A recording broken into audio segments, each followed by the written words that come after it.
Westbrook without moving any other guards. The culture they're building is quite simple. Compete or someone else will. Who was that from? That was from me. That was from me this Challenge morning. style. That's right.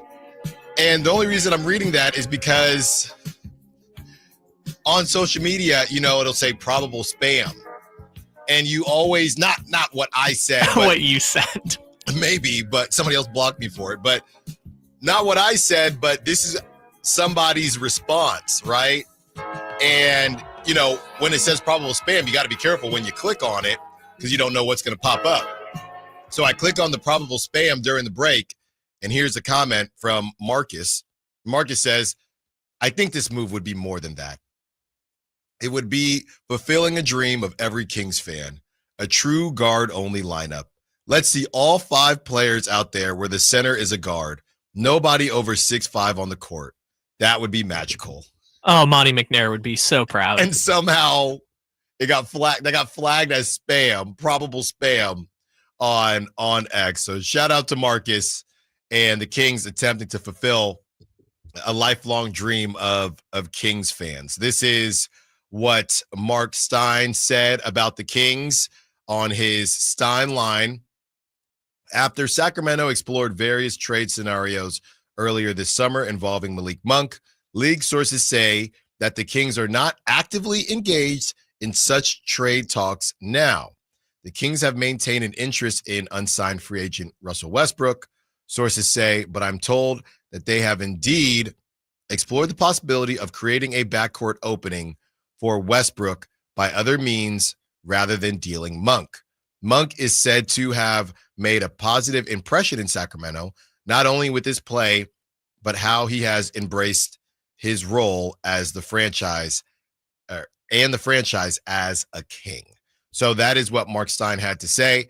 So yeah, there are a couple ways that they could go about this, right? They could find a way to trade Devin Carter, even though those minutes don't match to me as far as what we think Russell Westbrook would want and what we assumed Devin Carter would get. But there could be a Devin Carter conversation. They could just waive Terrence Davis and say, bleep it.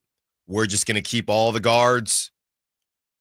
They could try to move somebody else that we haven't talked about, guard or no guard, right? And bring in Russell Westbrook. They could talk to certain teams and see what they may or may not be looking for. So there's a couple ways that the Kings could do this. I think the most straightforward way would just be to waive Terrence Davis and say bleep it and just add Russell Westbrook. And like I said, only the strong survive. And we are building a culture where we don't care, because this is what everyone says, right? We talk about what teams say, but what they don't actually follow. Every team cares about defense. Every team just wants base knocks. They're not trying to hit home runs. That's what they'll tell you. But then they do opposite things when they bring in somebody that just hits home runs, when they trade for Sasha or they add Sasha Vezenkov after having a terrible defense, but they want to improve defense. This is what organizations do. So here's another one that they'll say that we don't think is really true. Hey, doesn't care, or we don't care what people are being paid. The best 5 are going to play, right? It's not about how much you're getting paid. The best 5 are going to play. So they could go in that direction and say, and again, 15 mil to Russell Westbrook's minimum is not the craziest change in the world. If Russell Westbrook were to be playing better than a Dennis Schroeder on a certain night, he ain't going to play instead of Zach LaVine at 45 plus million. But hey, Russell's rolling right now. I don't think there's going to be a level of, we got to get Dennis back out there because of the money.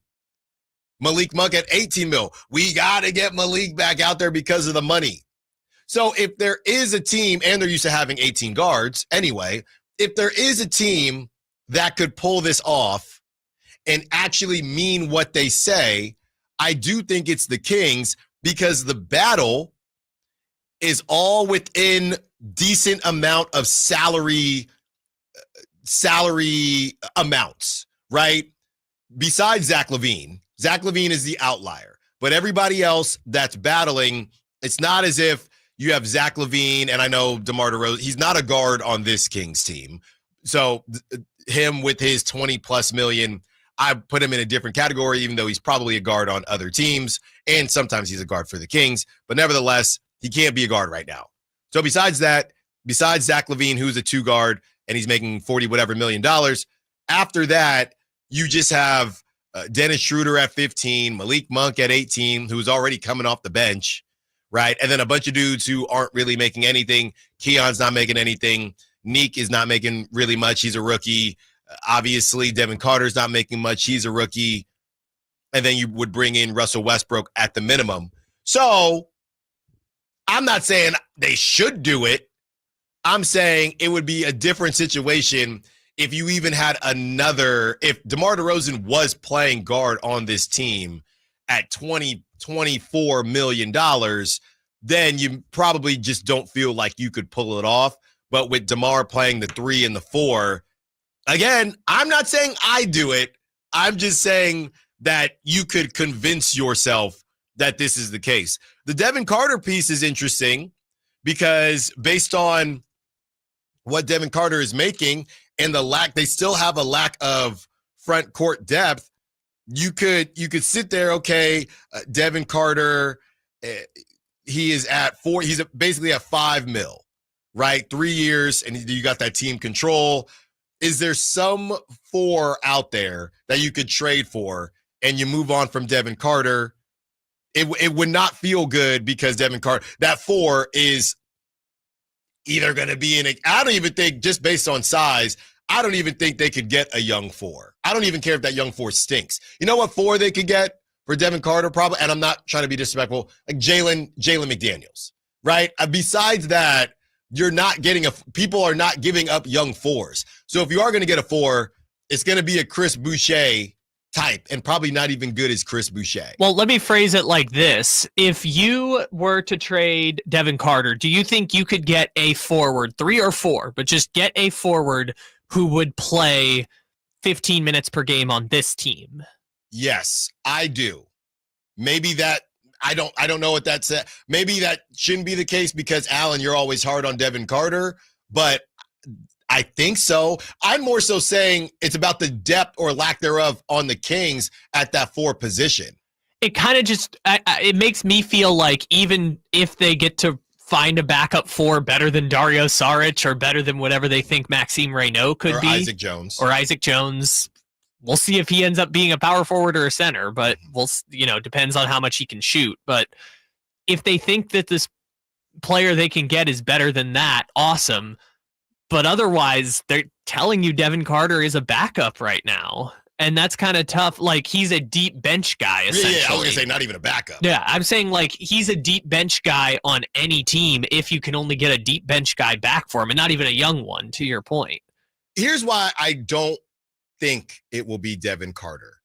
And it's not because, Sam Vecini said in the redraft he wouldn't even go in the top 20. It's not because of people thinking that I don't like Devin Carter or I didn't want the Kings to draft Devin Carter, which I didn't, but it's not because of any of that. It's because, honestly, I don't even think it's because of the injuries and things like that. It's because from what I've seen and what we've seen, even with this Jonathan Kuminga thing, if teams are going to go younger, they just want to do it on their own. They want to do it on their own, right? So these Nets and Wizards, teams like that we would initially have thought would be in on Jonathan Kuminga and, maybe a second draft situation for Devin Carter, they're not, right? Jake LaRavia is only 23, but Jake LaRavia, you could probably argue he could get better in his role, but we all know what Jake LaRavia is. We know what he's going to be. So he's kind of already fitting into that. These teams you have to fit a role. You could be young if you already fit a role. Devin Carter does not fit a role. Jonathan Kuminga does not fit a role. And I'm not comparing the two. What I'm saying is these teams that decide we're going to go young and we're going to stink or whatever, they don't want any baggage. They would rather just stink on their own and get their own 20-year-old, whatever it is. So I don't know who would be interested in Devin Carter, not because it's the same thing with Dalton Connect. They don't want these younger guys. I'm just going to go get my own. If I'm going to stink, I'm going to stink with my own rookies. Because it's cheaper, one, and two, your scouting department can go after him. The example this offseason that would be similar to this is Cam Whitmore, where the Rockets took him 20th pick. Right. Didn't really work out the first 2 years, and so they moved him to Washington. Mm-hmm. Cam Whitmore is 21 years old, which is, last I checked, 3 years younger than Devin Carter, and has played 4 times as many minutes in the NBA as Devin Carter has, right? So you even have more of a sample size on what that player is. 4 times as many minutes. Now let's talk about the position. Devin Carter, kind of a point guard sometimes, but a 6'2", 2 guard. 6'3.5". 6'3.5", 2 guard combo, whatever. Cam Whitmore, based on what the Rockets even got back, Cam Whitmore is a 21-year-old 6'7" forward who's balled out. Those are two and to your point, they still didn't have to move too much to get him. Because 2 seconds. Because the Rockets said, hey, we just don't have room for him. So that's Cam Whitmore. Now add 2 more years, deduct 4 inches, and deduct however many, don't cut that, deduct however many minutes that you have to. I don't see it being, and this is not a bash Devin Carter segment, I'm just not sure if they're saying they're looking at other avenues. Because that's the thing. Initially, it reads, or everybody was taking it as if they're not doing anything and they're just going to add Russell Westbrook. That's not what they're saying. They're saying they're looking to add Russell Westbrook and keep Malik Monk. That they're not saying they're not going to do anything. Terrence Davis, we've already discussed, is the easiest option to just waive him and add him. But but that doesn't fix the minutes conversation. Now you can make the argument, look, Alan, you've already said that you don't think that Devin Carter is going to fix the minutes conversation anyway. So unless you're going to get a good deal for Devin Carter and you're going to get a 4 or somebody in a position that you've been missing, then why even move Devin Carter? Just waive Terrence Davis. And to that, I'd say I agree with you. Well, I think it's so similar between right now, and I think, yes, Devin Carter's going to play way more than Terrence Davis, but I think that it is similar enough that you shouldn't lose Devin Carter for whatever bad deal or whatever lesser deal just because it opens up roughly 10 minutes for Russell Westbrook. If you're going to go strongest man survive, then just go strongest man survive and keep the young talent that you do have, because you don't have much. Yeah, and to your point that you just made, Devin Carter is in a really interesting spot where, you know, we keep saying he needs run, he needs time to play, whether that's in Stockton or Sacramento, but we're already having a hard time finding minutes for him. If you bring in Russell Westbrook and say him and Malik are going to play together on the floor, then Devin Carter's not going to play because now he's the 4th shooting guard on a team that, or I guess you could say 4th combo guard because technically he could play the 3, but he's the 4th or 5th wing on a team that is just wing dominant. 3 of their 5 best players happen to be wings, arguably 4 of their best 6 if you count Keon Ellis. So yeah, that's tough. I mean, but to your point, you're better off just having Devin Carter sit and not play than selling him low for something else. Right. If there's somebody out there and we can look back at that draft, the 2024 draft, teams that were interested in Devin Carter at the time, because that was the whole thing. Oh, he slipped to us because of the injury. Maybe there's somebody that wants to spin the block on him. But, it's funny because I got almost PTSD from this he needs runway watching Trey Lance this weekend against the Niners. Got Jim Harbaugh and Trey Lance hanging out in Santa Clara's first time. Didn't look right. It didn't look right, but it's the same idea. These guys that need runway. Yeah, Trey Lance, look, man, what is he on his 3rd team now? And he's behind Kyle's best buddy, Herbert. We don't know if he's ever going to play and where you're going to get that runway.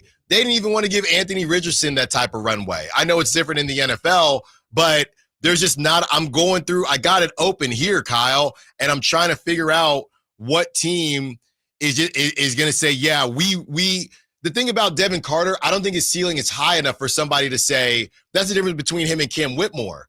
we can take a chance on Cam Whitmore at 21 years old, 6'7", and can score the basketball at a high level. We can take a chance on him while we stink and see what we have. Who is going to take a chance on just giving Devin Carter 30 minutes a night because you don't even know what you're hoping he gets to? That's the difference between even Kuminga and Devin Carter. So you got Cam Whitmore, Kuminga, and Devin Carter. Those two guys, Kuminga, there's a reason he's willing to take this chance in free agency. He's saying, look at me, right? I'm somebody going to take a chance on me. I'm going through these teams, even the bad teams. The Jazz? No, why are the Jazz going to do that? They're still trying to get their number one pick. Maybe I don't know. Maybe the Jazz can talk themselves into it. Maybe. You're talking about Carter or Kuminga? I'm talking about Carter. Yeah. No, I get that because and you brought up the Trey Lance and Anthony Richardson points, which I want to stick on that for a second, which is you can tell in practice if a guy is going to be that dude, right? Yeah. Like if we got to training camp and all of a sudden Devin Carter is out here busting Keon Ellis, don't quote that, and he's killing it, and the team just says, well, we have to play him because he's doing so great, they will make time for him. And then we'll be having the same conversation about Keon getting squeezed or Malik Monk getting squeezed, right? You'll see who the best player, to your point about just get everyone in the door and the best five are going to play kind of situation. We'll see who those guys are. If Devin Carter can beat out these dudes in practice and is so good they can't take him off the floor, kind of like Keon was a couple years ago, then the problem will sort itself out for him specifically. You'll have a new problem, but the Devin Carter problem will sort itself out. Yeah, so maybe that's the direction that they want to go in. I don't know why you would move off of Devin Carter, simply because I just don't think what you're going to get back, the return that you're going to get back is or would be worth it, right? He's sitting at that $5 million, and the Jazz, they just kind of got rid of their young pieces, but even the Jazz and their roster is just kind of funny to look at. But you got Cody Williams, you still have Keontae George. I mean, the Jazz, I don't know what you would get back, but it's really not a crazy call. I think the problem is you got Keontae George, who's 21. He's your point guard. And then you have Isaiah Collier, who I don't know if these guys are good or not. But again, the Jazz are going to say, we'd rather see if our guys are good than bring somebody else into the mix. I think that Devin Carter has a role somewhere here in the league for sure. But in the specific situation of either waiving Terrence Davis or trading Devin Carter, I can't see a situation or a world where your return for Devin Carter would be worth it, right? That's where I'm stuck. And I see, and Kevin Love, hey, he is only on a 1-year deal, but he's not a glamour. It's not a glamour city, Sacramento. Can I take Kevin Love out to Doco and say, Kev, you don't think this is glamour enough for you? Can somebody arrange that? And then you can just do Devin Carter for Kevin Love. He's going to see Natomas, and he's just going to be locked in. He's going to see North Natomas and say, man, are those guys fishing illegally? I can't stay here. I have morals. So I don't know. Well, it's okay. So here's the other part, because you're doing the Utah Jazz experiment, which kind of clicked something for me. What team in the NBA is short on 6'3", 6'4" combo guards, right? If you need one of those, there's dozens of them out there in the league. There's no team I can think of that is like, wow, we are just clamoring for 6'3", 6'4" combo guards. No, that's the problem. I mean, we're seeing this whole thing with Cam Thomas and a lot of these guys. I think at the very end of it, again, when somebody doesn't have experience, you have to believe that the ceiling is high enough, right? That experience or him getting that experience on your team is worth it. So I don't know why the Kings would do that. And at the other side of it, all these teams, they have guys that they are trying to develop. Mary Francis on the text line from 530 says, I agree that the Kings need to keep Devin Carter. He's still an unknown. No disrespect to Terrence Davis, but keep who we have. There also could be guard injuries. Very, very good point, Mary. Very good point. So the long and the short of it, if I were a betting man, which of course I am not, shout out TV, shout out Sky, but I would assume that they'll just waive Terrence Davis and tell people to stand on business. Tell Russell you got Russell Westbrook coming to town. So if that doesn't push you, I don't know what will, right? To Dennis Schroeder And to everybody else, to Nick Clifford, to Keon Ellis, who's now playing for a contract. Let's not forget, until they agree to that extension. I also had somebody come up to me, by the way, and they were a texter, and they said, hey, I was the one that texted in saying, have you talked about Keegan Murray? Why weren't you talking about Keegan Murray? And his name escapes me, but he came up to me on Friday at the River Cats game, and he said, Alan, I was the one that texted in, wanted you to talk about Keegan Murray. Isn't it weird that this whole extension thing? I said, well, yeah, I mean, the Jabari Smith thing, we already know what the amount of money is. So each day is getting kind of weird, and not to digress, but they wanted me to talk about it, and we spoke about it for a little, and then we talked before the River Cats game. But yeah, I don't know what's happening there. Well, that's going to stink for you if it happens while you're gone. I just thought about that. Yeah, and you've been waiting all summer on it. I just thought about that. Ugh, it would have carried content for 3 days. Well, let's just do this. Couple minutes. Is there a world where we go into the season and Keegan Murray does not have his extension? And why would that work? Why would we be in that world? I would say yeah. But why? Just they're not matching the number. But that's what's so weird about it is like there could be a negotiation, but like it's such an easy negotiation because it's like, here's what Jabari Smith Jr. got. Just copy and paste that contract. You keep saying that, but it hasn't happened. It's bizarre to me. That's why I would be surprised if he goes into the season. Marc Stein is getting this information somehow, some way. That's what we do know. Okay? So league sources, we understand what that essentially means. There's no information coming out on Keegan. And I know we're talking about, obviously, Malik Monk and Russell Westbrook, but I do think it, to my buddy's point from the River Kitties game, I do think it's kind of weird. It's officially weird to me, right? It just, I don't know. We can spend some more time on it, getting back on track with the Malik Monk, Russell Westbrook thing. Yeah, I think you waive Terrence Davis and you say, look, we got a dog coming to town. And either you're gonna get in the ring with that dog, or you're gonna sit on the sidelines. And that is why you bring in a guy like Russell Westbrook. Maybe Scott Perry, let's think about it like this. Maybe Scott Perry has had conversations, the same conversations that we've been having for the last 2+ years with me here on this show, right? The same conversations. Man, they're missing that dog. Man, the Kings just need somebody that's just gonna kind of get them going. You had JaVale McGee essentially say the same thing. He sat in this chair right next to me during the drive, guys.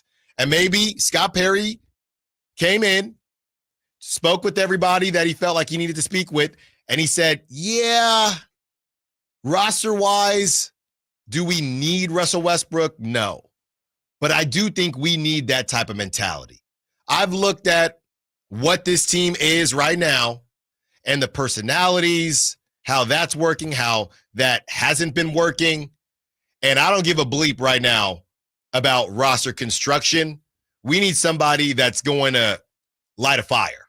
And I think that person could be Russell Westbrook. Maybe it is simply that easy. And it just comes down to that. On the other side, we keep the conversation going, more of your calls.